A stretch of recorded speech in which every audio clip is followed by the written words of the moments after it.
وَلَا تَقْرَبُوا الزِّنَا إِنَّهُ كَانَ فَاحِشَةً وَسَاءَ سَبِيلًا.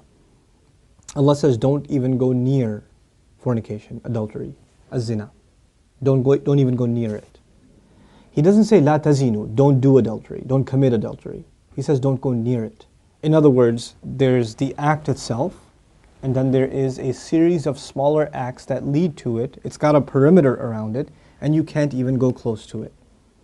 One has to understand the language of the Qur'an and the sensitivity in which it deals with this subject to appreciate the wisdom of Allah Azza wa Jal and how He's counseling us in dealing with this problem.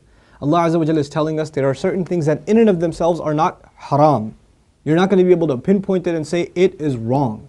But when you get involved in it, you're going to get sucked into a gravitational field, and it'll pull you in slowly and surely, little by little by little, and eventually it'll get you. Eventually it'll come at you. You know, one of the things we learn about shaitan that is remarkable to me is that he's extremely patient. He won't get you one shot. He'll come at you and he will put a little bit and a little bit and a little bit and a little bit until he destroys your character. He won't come and make you do the wrong thing right away. You know? And when people start listening to shaitan, this is the same surah, Allah Azza wa Jalla says, Inna ibadi laysa laka alayhim sultan. My slaves, you're not going to have any authority over them. In other words, people who really submit to Allah, He will not have authority over them. But others, الشيطان يعدكم الفقر ويأمركم بالفحشاء, Surah Al-Baqarah. He will command you to do shamelessness. In other words, when you listen to him a little bit, you've granted him a little bit of power. When you listen to him a little more, you've granted him a little more power. And if you keep on listening to him, he gets to the point where he can command you. You will find yourself, I can't even help myself, Brother Nouman. I can't even help myself. I don't even know. I don't know how to turn the computer off. I don't know what makes me do that every night. I don't know what makes me do this or that. I don't know what makes me go there. That's when you know shaitan's got a pretty good hold on you. It's just getting worse and worse and worse and worse and worse. And you're not addressing it, and it's making the problem worse. And it's destroying your spirituality altogether. Your relationship with Allah depends on a heart being clean. Every time you're exposed to filth, more dirt, more blackness, more covers are poured on top of your heart. And it keeps on pouring and it keeps on pouring and it keeps on pouring to the point where you're listening to the word of Allah and you can't get yourself to even shed a single tear. It won't come because your heart has been made so hard because of all the exposure to filth, all the sin that your eyes are taking in all the time. And you don't even care anymore. You know, a good heart, when it sees something inappropriate that doesn't coincide with the commandments of Allah, it is disturbed. It's not attracted, it's disturbed. It says, no, that's wrong. Immediately the conscience kicks in, the alarm goes off. But when you're at the point, when you're by yourself and you feel no guilt doing it, you don't feel that it's wrong. The only thing before you stare at a sister, you look around like, is anybody else watching? And then you take a good look. That means the fear of Allah is completely gone. The only fear you have is that of the seen. There is no more fear of the unseen. What a horrible spiritual state to be in. Allah says, يَعْلَمُ خَائِنَةَ الْأَعْيُنِ وَمَا تُخْفِي الصُّدُورِ. He knows the stealing of the eyes, that little glance you caught. He knows that one, that little glance you took. What to speak of the stare. And He knows what the chests are hiding. You know why I brought up this particular ayah? Don't even go near zina. إِنَّهُ كَانَ فَاحِشَةً. It has always been considered a lewd, shameless, vulgar act. وَسَاءَ سَبِيلًا. And a horrible path. Allah describes it as a path. A horrible path. In other words, a path has steps. Right? You have to identify which step you're in. What makes you get into this? You know, and for each of you, there's a process, there's a cycle. You're in a room by yourself. You know, you're after school. You've got a couple of hours before your parents get home. You know, you're among a bunch of friends that don't have any standards.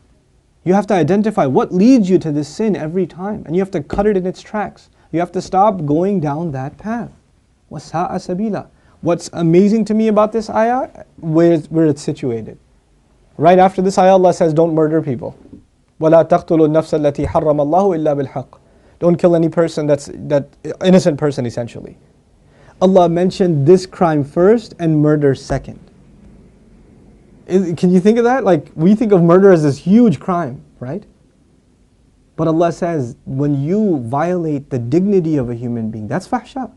Looking at a human being in that way is violating your own and their dignity. And when we kill a person, we have violated their physical, their right to life.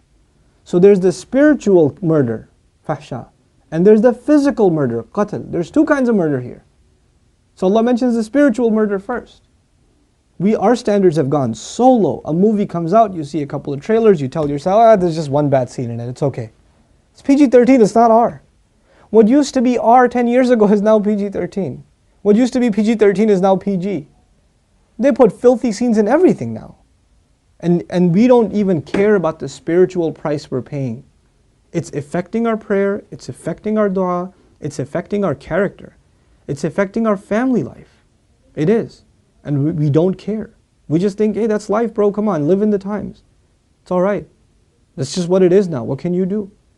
So many of you don't care what kinds of pictures you put up of yourselves on your Facebook pages. How can you do that? You're Muslims. How can you post pictures like that? Have dignity for yourself. Have dignity for your family. Guard your gaze. Start with your eyes. The zina of the eyes, and everything else goes from there. But the last thing I'll tell you today, inshallah ta'ala at least, is something about the word fahisha, which I'm translating as shamelessness or lewdness or vulgarity. The Arabic language has roots that are close to each other. Wahish and fahish. Wahish actually means wild animal. Fahish means someone who acts like a wild animal. Shamelessness is described as behavior close to animal behavior. Allah has dignified us as human beings. The punishment of Adam alayhi salam was his clothes were removed. Our mothers and our fathers' clothes were removed. That was a punishment from Allah. And immediately they recognized that they need to cover themselves. They didn't learn to cover themselves from a society. It wasn't society that taught them to be shameless. Nowadays your anthropology professor will tell you, it's society that makes us dress in clothes. It's a sociological thing. We learn to dress and cover ourselves over history. But naturally we're just supposed to be the way we are, like all other animals. Adam alayhi salam didn't learn anything from any society. He was given a consciousness, and the moment his clothes were removed, he's trying to cover himself. Our mother's trying to cover herself. We are supposed to be a people that guard ourselves with covering, and we dignify others by not looking at them. Even if they don't have dignity for themselves, we should have dignity for them and not look. Because they are in the end a creation of Allah, even if they're a disappointing creation of Allah.